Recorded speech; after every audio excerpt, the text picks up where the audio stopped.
He said, "You're just the help who never left." But when she saw my name on the $12, 0 cents. Landed. She turned pale. I pushed the wooden chair across the cracked porch floor, the boards creaking under my weight, though my bones protest every movement. The sun is setting over our fields in Alabama, casting long shadows across the land I have tended nearly all my life. The breeze carries the sweat and the scent of earth, heavy with beginnings of dusk. I rest my hands on my hips and breathe deeply, trying to gather strength for the evening ahead. The garden tools lie unused behind me. I hesitate. From the window of the main house, she appears. Tiffany stands there, high heels clicking against marble, phone in hand, her shawl too bright. She watches me, and then with a voice sharp as broken glass she speaks, loud enough for my ears. "Look at you, dragging those arthritic bones around. You're like moss on old wood, always there, never useful." Her words slice the golden light. You were never more than the help who never left. Her daughter, my granddaughter by marriage, follows her footsteps, arms crossed, watching me kneel by the flower bed, dirt under my fingernails. Tiffany commands me. "Eula, pick up those weeds, arrange the flowers properly, clean that old stove outside. Guests arrive soon, make sure your work doesn't embarrass me." I obey, bending, planting, wiping, my shoulders aching with every motion. I step into the yard with a basket of gardenia, fresh blossoms in my hand. Tiffany's shadow falls across my path. She looks at the flowers and sneers. I crouch, place the bouquet and vase on a small wooden table by the porch. She surveys it, wrinkles her nose. "Watch your back, skeleton. We don't need your wrinkles in the sunset." It is a small room set up outside. White linen tablecloth, champagne glasses, lighting soft. Tiffany has invited press, potential investors, neighbors. I carry in a homemade lemon pound cake, my hands always shaky since hip trouble, since arthritis makes every step a gamble. I place it on the dessert table. "You clean the fields, Miss Eula. You don't sign the papers that fill pockets." A guest, rich dress, silk scarf, tilts their head and asks softly, "Is she family?" Tiffany answers, dripping with condescension, "Staff. She's part of the soil, not the legacy." I stand still, breathing shallow. My heart pulses, my knees tremble. The golden light fades. Shadows lengthen. A woman in the crowd whispers. Another chuckles. I feel weight settle into my chest like stones. My vision blurs. The sky, once warm, now harsh at the edges. If you feel justice deserves celebration, smash that hype button. Let us keep stories like this alive, echoing far, far away. Your support helps us bring understanding and love to those who deserve it. Thank you so much. Keep listening. I straighten up, cradle the cake plate to my chest. My legs burn. I try to move, to walk away, but pain drags me down. Suddenly, my calf seizes, Charlie horse, sharp, electric. I double over, dropping the plate. Cake slides onto the linen, frosting smeared. Guests gasp. Tiffany's lips part, her eyes glint. She watches. My knees buckle and I fall fully, bare hands scraping dirt, dress snagged, my cane forgotten at the door, laughter, a flash of cameras, phones lifted, the hush of wine glasses startled. Tiffany stands silent for a moment, her face pale, eyes wide. The sun dips low, the sky bruised purple. I lie there breathing through the ache, chest tight, hands trembling, heart broken. I taste cake crumbs mixed with dust. The whispers swirl. Poor old thing. Why did she bother? What a spectacle. I stay still as the crowd parts, shock or disgust flickering across their faces. I feel exposed, utterly ruined, but also something shifts deep inside. A spark unextinguished. Ain carved me hollow. But inside that hollow, something began to rise. I feel caged, but the cage cracks. Night claims the sky, light bulbs over string lights flicker. Tiffany turns away, dragging her guests inside, smoothing her dress, trying to erase what happened. I remain on that porch, dirt on my knees, twilight painting me like someone nobody wanted to see but nobody could ignore entirely. I stare out into the fields, into dusk, a silence heavier than any insult yet survived. I taste bitterness, yes, but also something else. Resolve. because something changed in that moment. They saw me fall. They saw silence break. I rise slowly, joints aching, soul burning. I will rise again, and I will be heard. My name is Eula May Carter, and I grew up under the broad oak tree behind the old Carter farmhouse, the kind that casts shade like a promise. I was 8 when I first scrubbed floors for Mr. Carter, Tiffany's grandfather. My school books were few, my uniform threadbare, but when illnesses struck, I carried my father's weight, carried his cough in dusty afternoons. When I was 12, the fever hit the household. The Carter children had enough blankets. I had only the rags I wore. I gave them my second coat, held their hands at night, soothed their shivers until someone brought water from the well. My father lay in bed for weeks. I learned how to soothe his breathing, even when I could barely catch mine. In 1918, when the influenza swept through our county, I gave away my shoes so one of the Carter maid's children could walk to the doctor. My father tried to stop me. I said if hearth and home mean nothing, then kindness must mean everything. My legs refused, but I walked anyway. Later, when Benjamin Carter, Tiffany's grandfather, almost drowned at the riverbank after a march of laborers protesting unfair wages, I plunged in, though I could not swim well. He slipped, I caught his sleeve, pulled him to shore. That night he sat trembling, water dripping from his clothes, and said nothing. He smiled once, gently. Through droughts I worked fields beside the Carters, planting cotton, pulling weeds, hauling water, protecting small plots of community garden I'd asked for from Mr. Carter. It was never much, just vegetables for those who had nothing, but I kept the soil alive even when the sun cracked the earth. I saw families in our county lose everything in dust storms. I shared what little seeds I had, though that meant I had none to sell. I gave clothes away, mended torn garments, patched shoes. I believed dignity was sown stitch by stitch, seed by seed. Still, though I sacrificed, no one remembered. Benjamin Carter died, left me favors unspoken, love unmentioned. His letters once spoke of me as his steadfast shadow, but then life pulled away. Tiffany's mother teased me at social gatherings. "Do your dusty gowns not smell of barn and work?" she'd ask her friends, forcing laughter. Tiffany was a child then, laughing at the back of dresses I cleaned, thinking my floral print apron was tacky. The Carter photo albums were full of velvet gowns and polished shoes. My face appeared only where I stood behind chairs. When Tiffany came of age, she absorbed every whisper of sophistication, every influence of fashion magazines, influencers, social media voices. She wanted white marble floors, crystal chandeliers, clean minimalism. She abhorred the embroidered quilts I stitched, the vintage crockery, the old wood furniture. She said they cluttered her vision. One day she forced me to take down a lace curtain that formed part of her great-grandmother's window. She said that curtain was like a relic of poverty. She made me discard a cedar chest full of family photographs because brown tones ruin my brand. She declared the wild grapevine on the fence ugly mess, asked me to trim it into perfection. When I refused, citing, that vine had grown since I was born and had kept the fence from rotting, she called it an eyesore economy. She said, "If our visitors see your fraying fabric, your creased quilts, they will think we cannot afford elegance." Her voice always carried out into the yard, to where I sat on the porch swing after chores. My joints ached, but pride refused to let me bend my head. Even my father, nearing death, once told Tiffany, "She did more than you know." But Tiffany waved him off. She said he was sentimental. She said he should focus on beauty, on presentation. My face stung as I watched him leave the room.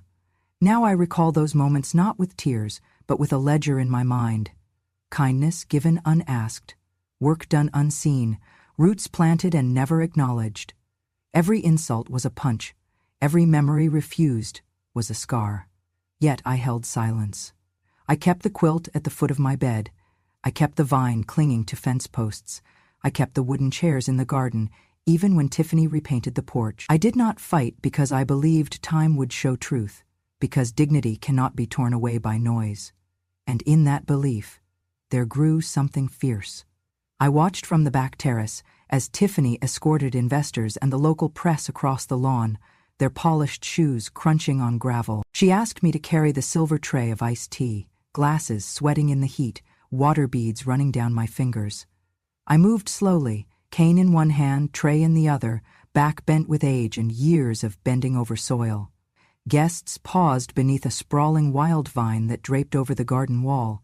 They murmured admiration at how the vine framed the sunset. Tiffany's lips curved, not with pride for my garden, but with a knowing sneer. This wild vine, it's art if you look pathetic, but it smells. She said it loud enough for everyone to hear. A gust of wind rattled the vine's leaves. Guests wrinkled noses. I felt my chest tighten. I placed the tray down too firmly. A glass clinked. No apology. A gray-haired man in a linen suit approached and asked me, "Do you live here, Miss Carter?" I raised my eyes. I could feel the heat of dozens of glancing eyes behind me. Tiffany stepped forward, placing a hand on the man's arm, smiling. "She stays in the servant wing. We kept it out of nostalgia. Or pity, perhaps." Pity. The word slapped me better than any insult. My heart beat like war drums. I held my tongue. I bowed my head, picked up the tray again, hands trembling. Inside, art frames hung on walls. Tiffany had replaced several family portraits. I saw a new painting of her arriving in heels upon a gleaming white driveway. She was the centerpiece. Then I saw an empty frame where once hung a portrait of me, young, sturdy, apron on, sun in my hair. I recognized that frame, its carved gold edges.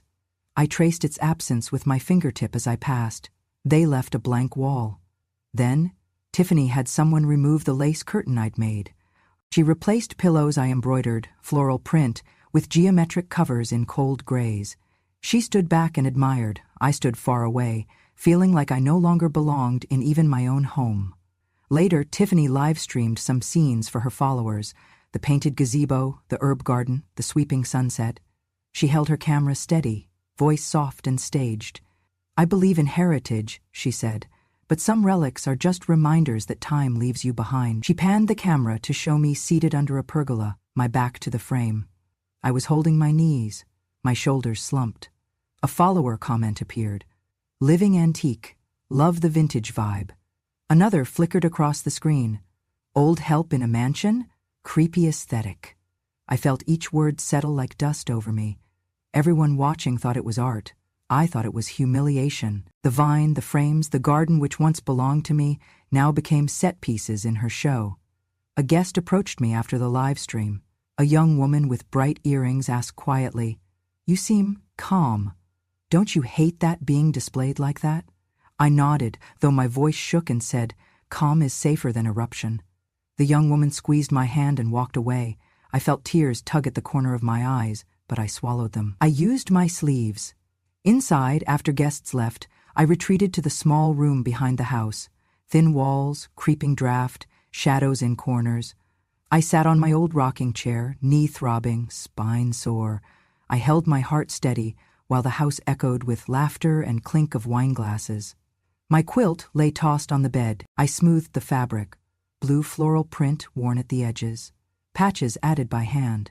I traced its stitches, each one a memory. Stitching curtains for Tiffany's mother's wedding, patching dresses for the Carter children, hemming Tiffany's first prom gown. I held that memory close, even as Tiffany had erased those fabrics from her decor, labeling them out of vogue. Night came. The lights dimmed. Guests departed. I heard laughter fading across the lawn. I lay awake on the bed, hearing my joints creak, pain whispering with each inhale.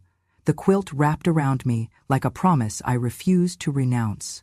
The moonlight through the window cast the vines as moving shadows.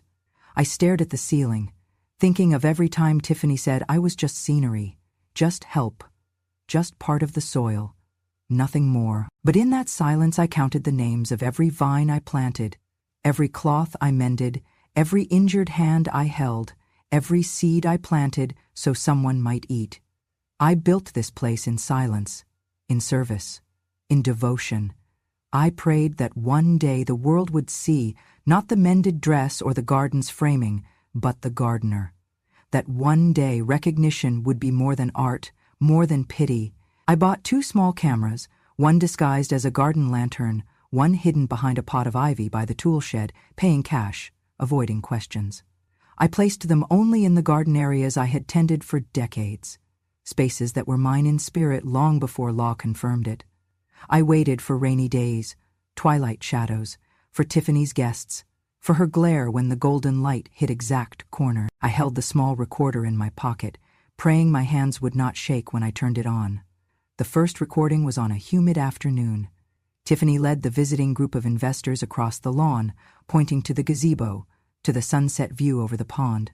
The lantern camera caught me in the background, gathering rose petals dropped from bushes, kneeling by the soil, hands dirty.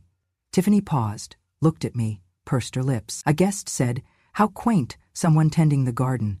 Tiffany said, loud enough for the mic to pick up, "Yes, we keep that here so people feel life happened. If you look closely, feel small nostalgia." Then she snapped fingers and directed me, "Eula, sweep the leaves. The path must be clean. Guests should feel luxury, not farm." Heavy rain had fallen earlier. Leaves were soaked, mud underfoot. I found a broom, tried stepping gently, slipping, bending low. My back protested. A drop of rain slid down my face. A guest coughed. Someone said, "She smells like mold, not money." Tiffany laughed softly. "It matches the aesthetic if you squint." I froze, the camera lens unblinking. I held my breath. I kept sweeping. That night came another scene. The sky was ablaze with dusk, orange, pink, violet. Tiffany had arranged for a photographer and videographer to shoot sunset shots for her promotional campaign. She told me to stand behind the pergola in the garden, just placed as a silhouette against the sky. She said, "Smile, old girl. You're just scenery. The sunset is mine, not yours." I could feel every word on my skin. My legs trembled, my heart pounded, the warm light turned cold. I posed, shoulders hunched. I could feel the cane pressing into my side. The wind tugged my hair, the breeze made the vines sway. Shadows danced across my cheeks. I looked out at the horizon, wanting to disappear, wanting to vanish into dusk, but also wanting to scream. The camera clicked. A guest pulled out a phone, recorded my silhouette. On screen I looked like a painting, elegant, tragic, but not alive. I tried to steady myself. My foot slipped on damp wood. I fell backward, cane clattering. The guest gasped. The photographer froze. Tiffany turned, face twisted, not with concern, but annoyance. "Careful," she spat. "You break the look, you ruin the frame." No help came. I touched the splintered wood, pain shooting through my ankle. They moved me out of the frame, replaced me with a cushion, a lantern, a prop. Then came the upload. The guest who filmed slipped the clip to someone infamous in town, local real estate gems page. The video showed me falling, cane lost, Tiffany's voice in the background. "Smile, old girl," echoed. The caption, "When vintage helps and sunsets mask the decay." Comments poured in. "Beautiful valley, but why old help in dress? This is exploitation." Others defended. "Looks like art. Check that garden, though. She planted that vine." The echo chamber split. Some mourned, some laughed, some felt shame. Tiffany saw the heat rising online. Bracelet wives, neighbors texting. She confronted me later, door closed, voice tight. "Did you film that? Did you leak it?" I said nothing. I touched my ankle, swollen. She said, mocking, "You always need attention. Maybe you staged a fall so people pity you." I swallowed the insult. I did not admit anything. But inside, I felt the evidence burning in my pocket, the cameras blinking quietly with truth. In the days after, strangers stopped me on the road. A young mother said, "Ma'am, I saw the video. I think you are brave." A boy in high school said, "I wish I planted something instead of being ashamed." The faces of those who once nodded politely shifted. They looked at me differently. Some with sorrow, some with respect. Tiffany's smile became tight. Her guests whispered behind hands. Real estate agents cleared calls. The local newspaper asked questions. Source photo, source fall. Tiffany brushed them off, denied, said, "Glamour shot gone wrong, old fainted from humidity." But the cameras told more. They recorded not just me falling, but Tiffany's hands adjusting frames, directing staff to hide the quilts, to move my cane out of sight, to redo the lighting. They recorded how she ordered someone to hose down the garden walkway so mud wouldn't show, how she sighed when the wild vine rustled in the wind. It looks unkempt. How her assistant whispered, "She makes the vines droop." Tiffany's voice was everywhere, but never mine. I limped through the garden one morning after rain, cane tapping stone path, wet leaves squishing. I paused and looked at the vines, the frames, the chairs where nobody wants to sit. I reached into my pocket and touched the camera battery, still warm. It was the fruit of nights spent waiting for her to slip, for the truth to catch her. One afternoon, a neighbor knocked at the gate. They handed me a printout of a screenshot, my silhouette, falling, Tiffany's voice, the caption. The neighbor frowned. She did not expect this to spread. I nodded. I felt something, vindication, sharp but clean. I knew that my silence, my endurance had grown roots. The video was no longer just a humiliation, it was proof. I tucked that proof under my pillow that night. That night I slept little. My ankle throbbed, my heart too. The moonlight filtered through the veranda into my room. The vine outside cast shadows. I saw in the flicker the faces of those who saw me as scenery. I saw those who saw the gardener. I saw the proof in glass and pixels. I closed my eyes and whispered, "One day your frame will not hold all of me." One rainy afternoon, I crept into the old tool shed beneath the loft where Mr. Carter's old trunks lay. My fingers trembled as I lifted one dusty chest, the iron latch cold. Inside lay yellowed envelopes, brittle letters, a folded parchment sealed with wax. I recognized Benjamin Carter's cursive signature. I held it with careful fingers. It was the Silent Guardian Covenant, dated 1974, written in his hand. Not fancy, barely typed, but real. Benjamin told me, "Use it only if they forget your worth." So I kept it silent. Not out of fear, but respect. It declared that because I had served him with loyalty, and because I tended the land, the gardens, the heritage of Carter's when nobody else would, if any heir, specifically mentioning Tiffany by name if needed, ever publicly disrespected me, neglected my care in old age, or used the land in a way that erased the legacy of those gardens, then that land, that ownership, would revert in full to me. It was signed by Benjamin Carter, co-signed by two witnesses, one a gardener now long retired but alive, the other the local pastor. It was notarized. It had cost Benjamin sweat and money to arrange, and I had kept silent about it all these years because I believed respect, like soil, took time to nourish. Weeks earlier, Tiffany had signed a contract with a developer to acquire parcels adjacent to my garden patch, parcels that would become driveways or parking lots for the resort. One morning, Mr. Patel, the developer, in his crisp suit, asked Tiffany to show title maps and deeds. Tiffany showed most deeds, but when he asked about the garden patch boundaries, she hesitated. That hesitation triggered something in Mr. Patel's legal advisor, who searched county records. They found the covenant referenced in the archives, sealed under probate record Carter Family Trust documents. Tiffany's face paled in the meeting. At home, she confronted me in the kitchen, odor of baked bread and worn linoleum. "You've had that covenant all this time? You played innocent," she spat, voice shaking. I was mixing batter. My hands paused, flour dust settled. I said nothing. I let the letter rest on the counter, letting her see the writing. She scoffed. "It is outdated. No one told me about this. Lawyers change, laws lapse. You are out of touch, old. They said I was outside the law. They said I was senile. They said I did not understand real estate. But the covenant had been kept in public record. County maps, trust documents, legal archives. It had never been destroyed, never been rescinded. The developer's attorney said it was valid. Real property law respects recorded covenants. If they are properly notarized, properly witnessed, unbroken, unchallenged, until now. Tiffany tried another avenue. She claimed I forged the thing. She called the gardener witness, old Mr. Jensen, saying he was mistaken. Jensen came to me, leaning on his cane, eyes watery but firm. He remembered Benjamin, leaning on him during the drafting. Benjamin speaking of preserving what Eula built. The pastor witness, weakened with age, affirmed he saw the signing. The town's newspaper ran a headline, "Covenant Uncovered, Heirloom Document, May Redirect Ownership." Tiffany's lawyer filed motions to dismiss on basis that the covenant lacks continuous notice, claimed I never told Tiffany, that property taxes never referenced it, that she never acknowledged it. But the legal records, deeds, tax maps, the Carter family archive, All showed the covenant's existence and implied notice, because boundary lines, descriptions of land, maps, had always used the garden patch. One late evening, Tiffany sat across from me in the parlor, hands clenched. I held nothing but the parchment. She raised her voice in front of her investors. "This covenant was buried. It holds no weight now, legally." A guest frowned, asked quietly, "But there is the record, right?"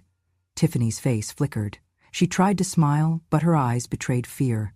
I felt a calm in me then, the kind of calm that knows truth has its time. I looked at her, slow but steady, cane resting against my chair. I said, "Your legacy was built on my work, your sunset views, your gardens, your glimmers in press. None of it rose without these hands, this soil, this covenant." That night the wind rattled windows. The vine outside pressed against glass. I lay in bed with the covenant wrapped in cloth on my lap. I pressed my cheek to pages, smelled the old paper, smelled Benjamin's ink. I could hear Tiffany pacing beyond the walls. Next morning, when the developer's lawyer delivered notice, Tiffany's contract to build a driveway over the garden patch is void. The ownership of the patch, the garden, the land, written in Tiffany's marketing brochures, legally belongs to me, Eula May Carter. Tiffany received letters, one from the lawyer, one from the county, both stating the covenant is enforceable. In the golden light of dawn, Tiffany came into the garden. She stood by where the vine draped, where I fell, where I stood in the dusk. She saw the parchments in my hand. Her face turned pale. She asked, "What are you going to do?" I placed covenant paper in her palm. I did not smile. I said, "The law heard what you said when you thought I could not be heard." And I knew then, the ground beneath my feet belonged to me, the soil I had tended, the vines I had kept, the gardens I had coaxed into bloom, all mine. The covenant that Tiffany tried to dismiss as antique, as irrelevant, as forgotten, was alive, and finally, justice would walk in daylight. The courthouse in Montgomery smells of old oak and polished shoes. Light filters through tall windows onto wood-paneled benches. Reporters chatter outside. Neighbors who once pretended not to see me now sit in the gallery. I clutch my covenant in a folder, my lawyer's hand warm on my shoulder. The time has come. Tiffany enters with her team, wearing crisp suit, makeup perfect, smile practiced. She glances my way, eyes narrowing. I am led in after, cane tapping the floor, heart hammering like thunder. My lawyer calls to me, "Stand tall, speak truth." I nod. The judge swears the witnesses. First to testify is Mr. Jensen, the gardener who drafted the covenant with Benjamin Carter. He remembers the collecting of signatures, the wax seal, the notarization. He describes Benjamin Carter leaning on his arm, saying with urgency, "Make sure she is protected, that those who come after know her value." He says he signed. His hands tremble as he stands, but his voice is sure. Then the pastor witness testifies, old voice but strong. He saw Benjamin Carter sign the covenant in his study, in front of family, and asked for someone to keep it safe. He quotes Carter, "This land, these gardens, these are the memories she nurtured. If they betray her, then let the earth return to her." The judge listens, scribbling notes. Next, video evidence. The camera lantern, the tool shed camera, the clip from the guest who filmed me falling at sunset. It plays softly on a projector screen. Tiffany flinches. On screen is the rain-damp wood, my ankle slipping, cane lost, the vine rustling behind. Tiffany's voice. "Smile, old girl. You're just scenery. The sunset is mine, not yours." The gallery goes still. Someone gasps. I feel tears damp under my eyelids. Tiffany's lawyer stands. He says, "Your Honor, this is hearsay. She is elderly. She misunderstands laws. Covenant is an obscure document, not acknowledged, not enforced." He argues that my memory is fuzzy, that I waited decades, that Tiffany had no duty to inform or show the covenant. He says investors bought titles in good faith, blah, blah. But my lawyer counters with the recorded deed maps, the public archive records where the covenant was listed, the tax maps, the land boundary descriptions. He brings up emails, planning permits referencing the garden patch, legacy area of the Carter property. He shows how Tiffany marked that patch on her blueprints, but failed to mention the covenant in disclosures. The judge leans forward. He looks at Tiffany. She forces a smile, but I see panic. Then there is the testimony of a neighbor, a teacher, who saw Tiffany removing the lace curtain, replacing embroidered pillows, erasing photos of family, then posting decorative shots online trying to brand the home as modern resort chic. That teacher says she believed the legacy was dragging her image down. Another voice, a younger woman from the live stream. I saw the video. I saw the old lady fall. I refused to share it at first, but I could not look away. Something felt wrong. The judge calls for closing arguments. My lawyer stands, voice steady despite my racing heart. Your Honor, the covenant is clear. In writing, with proper witnesses, it was created in good faith, held in public record, never rescinded. The insults, the editing away of her likeness, the removal of her photos, all actions Tiffany took knowing full well this document protected Eula. That is disrespect, yes, but more than that, it legal violates the covenant and right of property. We ask this court to enforce it, not as pity, but as justice. Tiffany's lawyer pleads, she has no commercial experience, she cannot manage million-dollar land, let her remain in place, but let the legal owner be the developer. The judge pauses. Silence falls. The jury, the public, the reporters all hold breath. Finally, the words come, firm. This court finds that the Silent Guardian Covenant is valid and enforceable. Eula Mae Carter is declared the lawful owner of the land in question, including the garden patch formerly claimed by Ms. Tiffany Carter and any structures built or planned over it. The contract Tiffany signed with the developer is void insofar as it infringes upon Ms. Carter's protected property. Ms. Tiffany Carter is ordered to reimburse all legal fees and pay damages for emotional, reputational, and financial harm caused by her public disparagement and misuse of Ms. Carter's likeness on promotional materials. A protective order is issued. She is to refrain from coming within 50 yards of Ms. Carter's dwelling or her garden until further notice. Failure to comply will result in fines. Tiffany's knees buckle. She gasps. She backs into a chair. Her face loses color. Her voice fails. The courtroom murmurs. Many stand. Eyes glisten. My lawyer squeezes my hand. My heart is a drum, each beat echoing relief and sorrow. I am allowed to speak. I stand before the judge, cane in one hand, covenant in the other. My voice comes soft but clear. This land was never mine to own until this moment, but it always was mine to tend. The vines, the quilts, the sunrise, they belonged to me then, even when I was called nothing. My voice quivers. I swallow. Let this not be about vengeance, but about memory, about what it means to be seen. Tiffany collapses into stunned silence. Someone helps her up. Her lips tremble. Her eyes glisten not with pride but shame. The press flashes pictures. The crowd parts. Neighbors, some nod, some sigh. The young mother who comforted me earlier catches my gaze and smiles. The teacher stands chin high. Outside the courthouse, sunlight burns bright. The air tastes of justice. Reporters crowd around. Tiffany slips away, not looking back. I walk down the steps with my lawyer by my side, pain echoing with each step. My knees ache, but my heart is light. That day, I owned more than land. I owned recognition. I owned the truth. And they saw me, not as background, not as relic, but as someone who stood. I stood on the garden path at dawn, dew on the vine leaves, earth damp under my boots, the covenant in one hand, the early sun in the other. I made the decision. I would not sell. Not 1 inch of that land that had seen laughter, sweat, growth. Instead, I would give it purpose beyond what Tiffany ever imagined. I formed Eula Mae Conservation and Heritage Trust. Its mission was clear: preserve the wilderness of the wild vine, protect the ancient trees, restore the rose bushes, maintain the gardens, open learning halls for elders who had served in silence, teach young people heritage gardening, seed saving, quilting, old crafts. I spoke to the town council, proposed public access hours, classes in the shade of those trees. The trust would be nonprofit, funded in part by grants, by donations, by heritage tax incentives. The land would be shared, honored, remembered. Tiffany heard the news through a printed notice at the county registrar's office. She tried to scream. Contracts, old rights, tourist draw, resort plans, but the court's decision had set limits. Her license to build over the garden patch was revoked. Permits for driveway expansion canceled. Advertising hoardings that showed the garden and marketed the resort with heritage backdrop were ordered removed because they implied ownership that was no longer hers. The developer she had contracted with pulled back, citing risk, legal uncertainty. They would not build over land now in trust.